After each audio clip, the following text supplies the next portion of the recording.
ये लॉरेंस बिश्नोई है कौन? एक क्रिमिनल, एक गुंडा। मूसे वाला हिंदू नहीं था क्या? का अध्यक्ष कौन था? हिंदू नहीं था। पप्पू यादव को डराने और पप्पू यादव को धमकाने के लिए उनको याद कर लेना होगा 1990 का दशक। याद कर ले, एक बार देख ले, उसके जैसा 100 लौंडा उनका पैर दबाता। क्या हुआ? पूरे लोग ही गुंडाई पर उतर गए। और जिस दिन वो गुंडाई पर उतर जाएंगे ना, तो ऐसे लोग को कंचा खेलते हुए वर्तमान सीएम हेमंत सोरेन ने अगर अपने पोस्ट या अपने एक्स ट्विटर हैंडल से पोस्ट करते हैं बाघ जैसे करेजा रखने वाले पप्पू भैया जी के साथ कैंपेनिंग में। यादव जी ने एक इंटरव्यू में आके बोले थे कि हम शेर नहीं हैं, गीदड़ ही सही है। इसको लेकर खुलेआम किसी को धमकी दे रहा है, किसी को मर्डर करवा रहा है। तो ये संसार और ये संसदों हीरो की फौज है या नहीं? मैंने अपने आंखों से मेरे सामने वो गिरा था कि 15,000 का नौकरी दे दीजिए पप्पू यादव जी। मैं आपके पार्टी देशद्रोही का कानून लगा था, एनएसए लगा था। आपके चैनल से भी चैलेंज करते हैं कि मिले हमसे, बैठ गए। वो तवज्जो है जी? कोई तवज्जो है? गुंडा क्रिमिनल माफिया का कोई तवज्जो है? ये देश लोकतंत्र है, ये देश डेमोक्रेसी से चलता है, ये देश संविधान से चलता है। और ये देश ये गुंडाइयों से चलेगा क्या? ये जो सरकार, भाजपा की सरकार, उसको पाल के रखा हुआ है। पहले क्या था कि अगर आप हमारे तरफ नहीं आए तो हम ईडी और सीबीआई को भेज करके आपको तबाह करके आप अपने तरफ खींचेंगे। लेकिन उसके बावजूद भी अगर अब लोग नहीं आ रहे हैं उनके तरफ, भाजपा के तरफ, भाजपा के दंगइयों के तरफ, तो वो क्या किए? लॉरेंस बिश्नोई जैसे लोग को पाल करके जेल में रखा है और उसके बाद मरवाने का धमकी दिया जाता है। तो लोग लॉरेंस बिश्नोई का जो है सपोर्ट कर रहे हैं, बोल रहे हैं सनातन को बचाने की बात करते हैं। हम तो एक बात समझ नहीं आ रहा है कि सनातनी कौन है जी? आप एक बात बताइए, सनातनी मूसे वाला हिंदू नहीं था क्या? बिल्कुल। वो फेमस कहाँ से हुआ? ये लॉरेंस बिश्नोई मूसे वाला कौन मार के? करनी सेना का अध्यक्ष कौन था? हिंदू नहीं था? करनी सेना का अध्यक्ष जो है वो किसका अध्यक्ष है? करनी सेना किसका है? हमारे राजपूत समाज भाइयों के लिए है ना? राजपूत समाज, ब्राह्मण समाज, उनके लिए करनी सेना है। उनका अध्यक्ष को मारा कौन था? वो हिंदू नहीं था? वो था हिंदू की नहीं? कहाँ से हिंदू का शेर हो गया? ये हिंदू का शेर कहाँ से हो गया? हिजड़ों का फौज है। हिजड़ों का तो क्या है ये? पप्पू यादव यही बात बोले थे। अरे भाई, पप्पू यादव को डराने और पप्पू यादव को धमकाने के लिए उनको याद कर लेना होगा 1990 का दशक। याद कर ले, एक बार देख ले, उसके जैसा 100 लौंडा उनका पैर दबाता था पप्पू यादव का। इसे जग जाहिर है ना जी। अरे आज वो इंसान क्या हुआ? पूरे लोग ही गुंडा बन गए भाई। अरे वो शरीफ क्या हुए? पूरे लोग ही गुंडाई पर उतर गए। और जिस दिन वो गुंडाई पर उतर जाएंगे ना, तो ऐसे लोग को कंचा खेलते हुए दिखाई देंगे। पप्पू यादव यही बात को बोले थे कि देश चलेगा कानून से, ना कि जो है गुंडा से चलेगा। हम तो वही बात को बोले, लेकिन फिर भी जो है धमकी मिल रहा है, फोन आ रहा है, विदेश से फोन आ रहा है। पप्पू यादव जी के पास विदेश से फोन, व्हाट्सएप कॉलिंग, आप भी मेरे पे कोई भी धमकी दे सकता है, हम भी किसी को दे सकते हैं। ये नेटवर्क, व्हाट्सएप कॉलिंग का, ये सब का चीज क्या कोई वैल्यू है? बीच में तो नाम आ रहा है लॉरेंस बिश्नोई का। अरे लॉरेंस बिश्नोई के नाम पे अगर कोई भी अगर आज यहाँ पे एक झापड़ मार दे, आपका दे मैं लॉरेंस बिश्नोई का गैंगस्टर का आदमी हूँ, तो ये तो अफवाह वाला चीजें है ना ये। और दूसरी बात, पप्पू यादव अगर ऐसे चीजों से अगर डर जाते तो झारखंड में हेमंत सोरेन जी के साथ में दिखाई देते क्या? अरे भाई, पूर्व सीएम और वर्तमान सीएम हेमंत सोरेन ने अगर अपने पोस्ट या अपने एक्स ट्विटर हैंडल से पोस्ट करते हैं बाघ जैसे करेजा रखने वाले पप्पू भैया जी के साथ कैंपेनिंग में, इससे बड़ी बात क्या हो सकता है जी? पप्पू यादव जी ने एक इंटरव्यू में आके बोले थे कि हम शेर नहीं हैं, गीदड़ ही सही है। इसको लेकर क्या करिएगा? देखिए, एक बात जान लीजिए, एक स्वाभाविक चीज है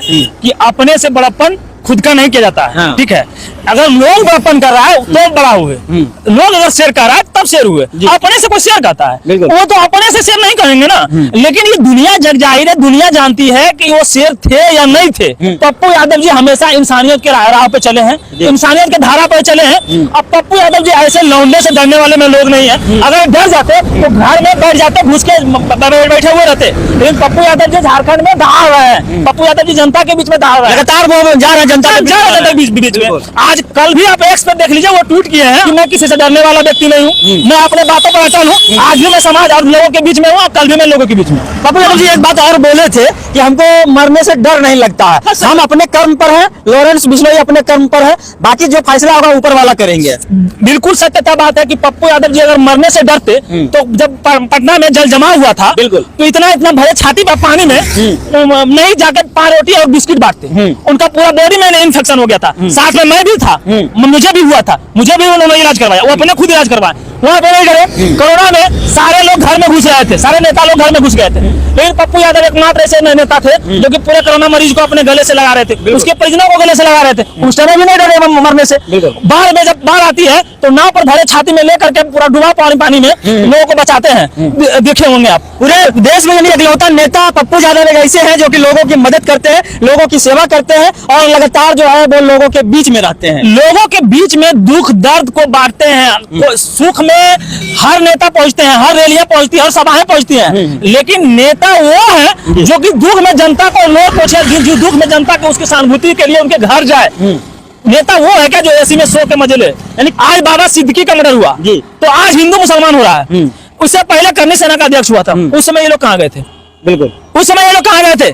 जिस समय सिद्धू बाबा का मर्डर हुआ उस समय ये लोग कहाँ गए थे? ये लोग का प्रोपेगेंडा है। और इस बात को आपसे पूछना चाहता हूँ पत्रकार महोदय, ये देश किस चीज से चलेगी? कानून से चलेगी, गोली बंदूक से? बिल्कुल नहीं। तो ये देश को हो क्या रहा है? ये लोग किनको हीरो बना रहे हैं? गुंडा क्रिमिनल माफिया को। तब तो आज के डेट में आप सब गुंडा ही क्रिमिनल, सब चीज कलम को छोड़ के हथियार पकड़ने की जरूरत है।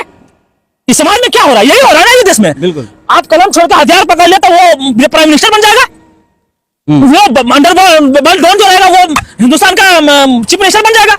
ये है क्या? अच्छा, रिकॉर्डिंग एक वायरल हुआ था, उस रिकॉर्डिंग में सुने कि ना कि जेल में जो है वहां पे जो जाइमर लगा हुआ रहता है, जाइमर को बंद करके जो है लॉरेंस बिश्नोई खुद पप्पू यादव को फोन कर रहे थे और उसमें बता रहे थे कि 1 मिनट अगर जाइमर बंद होता है जेल में तो 1 लाख रुपया लगता है और 10 मिनट से जो है जाइमर को बंद करवा के रखे हुए। एक बात बताइए हमको, और हम इस मेरा सवाल यह है कि कानून व्यवस्था पर सवाल है। मेरे बात कहने का मतलब है कि उस वीडियो में आप खुद ये देखे हैं कि जब वो बोल रहा है कि 1 करोड़ रुपया हम दे के जेमर को बंद करवाया गया या 1 लाख रुपया, तो इस बात को आप समझिए कि इस देश की कानून व्यवस्था कितनी लचर हो चुकी है कि अगर एक उतनी बड़ी हाई प्रोफाइल की जेल और जेलर में अगर जेल में बंद एक हाई प्रोफाइल के अपराधी को अगर इतनी संरक्षण मिल रही है तो ये कौन लोग दे रहे हैं? ये कौन सा प्राइम मिनिस्टर है, ये कौन सा गृह मंत्री है जो एक गुंडे अपराधी को संरक्षक दिवा रहे हैं? बिल्कुल। अब सोचने वाली बात है, सारा सिस्टम सारा कानून गृह मंत्री अमित शाह के पास है और उसके जेल में एक अपराधी खुलेआम किसी को धमकी दे रहा है, किसी को मर्डर करवा रहा है। तो ये संसार और ये संसदों हीरो की फौज है या नहीं? मैं पूछना चाहता हूँ, ये प्राइम मिनिस्टर और ये इस देश का गृह मंत्री क्या है? यही बात जो है जब पप्पू यादव जी बोले थे तो इस पर मनीष कश्यप का भी बयान आया था, उसके ऊपर जो है आपका फेसबुक पेज पर आप लाइव आके बड़ा उटपटांग टाइप का भी बात किए थे। अरे ये मनीष है कौन? मनीष वही ना मनीष है जो पुल का वीडियो बनाता था। हाँ। वो मनीष को मैंने अपने आंखों से मेरे सामने वो गिरा रहा था कि 15,000 का नौकरी दे दीजिए पप्पू यादव जी, मैं आपके पार्टी में प्रवक्ता बनूंगा, 15,000 का नौकरी मांगना है। क्या बोल रहे हैं? एकदम सबूत के साथ मैं आपको भेज दूंगा फोटो, और पूछ लीजिएगा कभी मनीष मिले तो पप्पू यादव के आवास पर आप गए थे 15,000 का नौकरी मांगने के लिए या नहीं? उसको हाथ बता के भगा दिए थे। कैसे चटुकारते लोगों को हमारे पार्टी में हमारे पास की जगह नहीं है। उसी मनीष कश्यप की बात न कर रहे हैं, वही मनीष कश्यप ना जिसके ऊपर देशद्रोही का कानून लगा था, NSA लगा था। अरे उसमें तो बिहार का या कोई और नहीं लगाया था, अदर स्टेट का लगाया गया था, क्योंकि 2 स्टेट में उन्होंने खूनी प्रसाद का भयावह फ्यूज उजागर किया था मनीष कश्यप। उसी मनीष कश्यप की बात कर रहे हैं। आज वो तो बोला था कि मैं देश बदलने चला हूँ, पता चला तो वही बदल गया। वही भाजपा उसके बाद अपनी माँ का कसम सौगंध खाता है, अपने बाप वो, अरे भाई वो फौजी हैं, उनके लिए सैल्यूट है हमारा, वो हमारे रक्षा करते हैं, उनका भी तुम नाम बेच करके कैसे तुम पुत्र हो यार? उनको भी शर्म आता होगा कि उनका तुम कसम खाया कि हम कभी नहीं बदलेंगे, हम लोकसभा चुनाव लड़ेंगे। क्या गलत बोल रहे हैं क्या? लेकिन वो तुम चुनाव भी नहीं लड़ा लोकसभा का, वो जो दूध से तुमको धोया गया था, उस माँ का दूध भी जो है फीका पड़ गया, उस पिता का जो तुमको पाला उसका कर्ज भी तुम नहीं चुका पाए और भाजपा में जाके मिल गए। आज उसका TRP रीच आउट घट गया, वो तो खुद से अपने से बोला है शुभांकर मिश्रा के चैनल पे, बिल्कुल रीच आउट घट गया है। और उस आज पप्पू यादव का नाम को लेकर के मनीष कश्यप बड़ा उड़ा है क्योंकि उसका रीच आउट बढ़े, उसको पैसा का इनकम हो। अरे व्यापार वाले लोग को इसको तो खोज रहे हैं पूर्णिया वाले कब से। आप तो चैलेंज भी कर दिया है कि अगर हिम्मत है तो हम आपके चैनल से भी चैलेंज करते हैं कि मिले हमसे, भेंट गए वो जहाँ कहाँ बुलाता बुलाए हमको।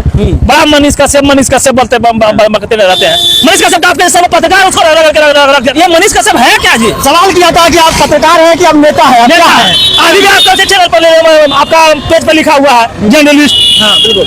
आज तक जर्नलिस्ट नहीं हटाया। जर्नलिस्ट क्या चीज होता है उसको पता है?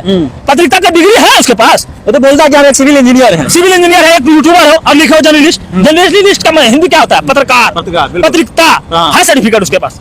फौजदारी लोग है ये सब, फ्रॉड लोग को क्या नाम लेते रहते हैं यार। ये लोग गोडसे का पैदाइश लोग है, लोग का कोई वजूद है।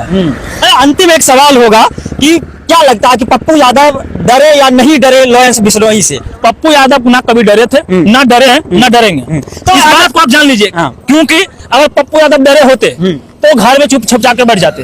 पप्पू यादव अगर डरे होते तो आज झारखंड में प्रचार नहीं कर रहे होते। पप्पू यादव डरे होते तो पूर्णिया में जनता को लोगों के साथ में नहीं मिल रहे होते।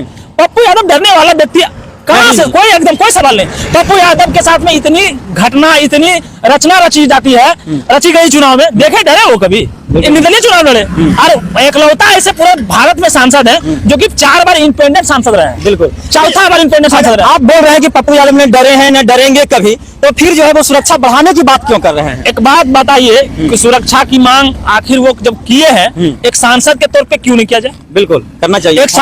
एक सांसद माननीय होता है। बिल्कुल होता है। एक सांसद 6 विधानसभा 6 विधायक का बराबर होता है। बिल्कुल। और उनकी सुरक्षा आज तक जेट सिक्योरिटी का भी सुरक्षा नहीं मिला, तो क्यों नहीं मांग कर सकते? ये तो नॉर्मल सी स्वाभाविक सी बात है, ये कोई बड़ी बात थोड़ी है। लेकिन तो पहले भी मांग की है, चुनाव के टाइम में भी मांग किया था सुरक्षा की, हमारी सुरक्षा।